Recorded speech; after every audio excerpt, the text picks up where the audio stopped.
Dako na naman tayo mga ka-warriors sa professional education. Ayan, so this is the question. Isa ito sa mga kadalasang na itatanong pa rin.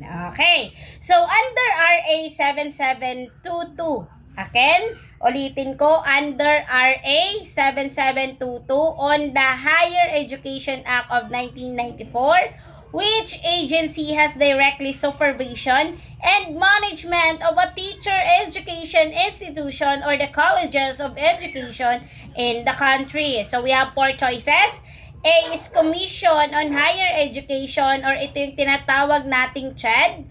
B, Professional Board of Teachers. C, Teacher Education Councils. And letter D, Department of Education. Okay, so dito ba sa apat na to, ano ba ang pinaka main point of the question? Saan pasok?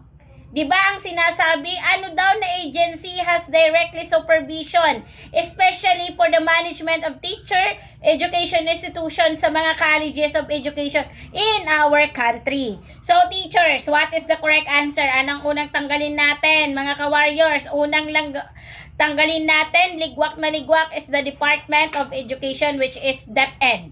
Bakit? Diba ang DepEd ay para sa basic education K-12 o basic education K-12, pasok po sa DepEd yan, or Department of Education.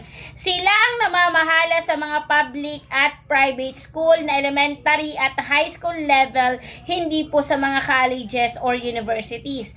Kaya mali si Department of Education. Next na tatanggalin natin, teachers, Teacher Education Council. Ano naman ang kinalaman ni Teacher Education Councils based on the main point of the question? Wala.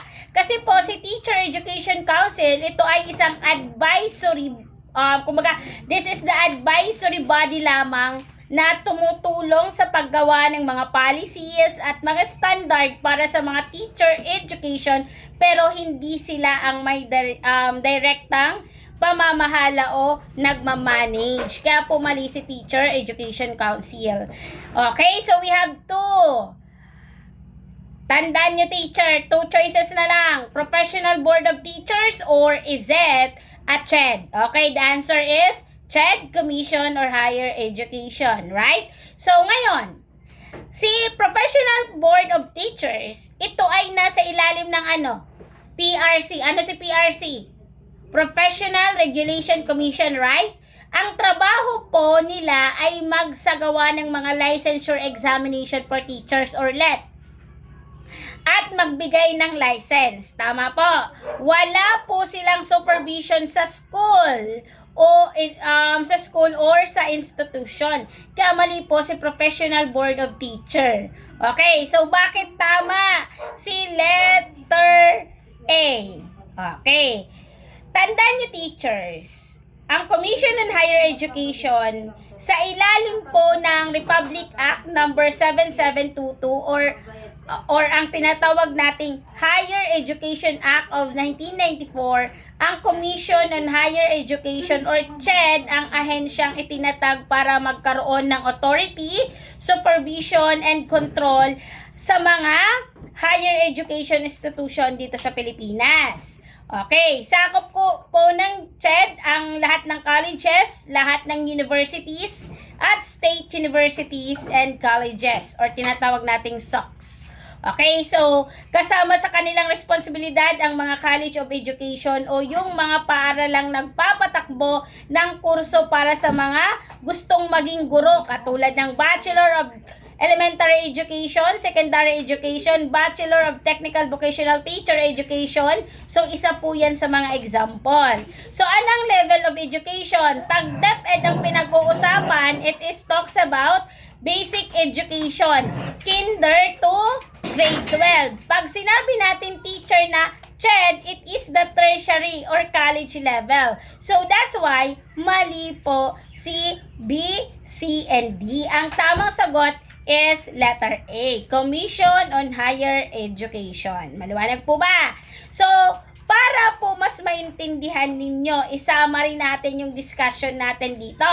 So, pag sinabing Board of Teacher, ano yung function? Ano yung level? Pag sinabing Board of Teacher. Lagi niyong tatandaan, ang function of Board of Teacher is to conduct a board examination or licensing. Okay, sa madaling salita. Pag sinabi naman teacher na Teacher Education Council, ano yung pinaka-function niya?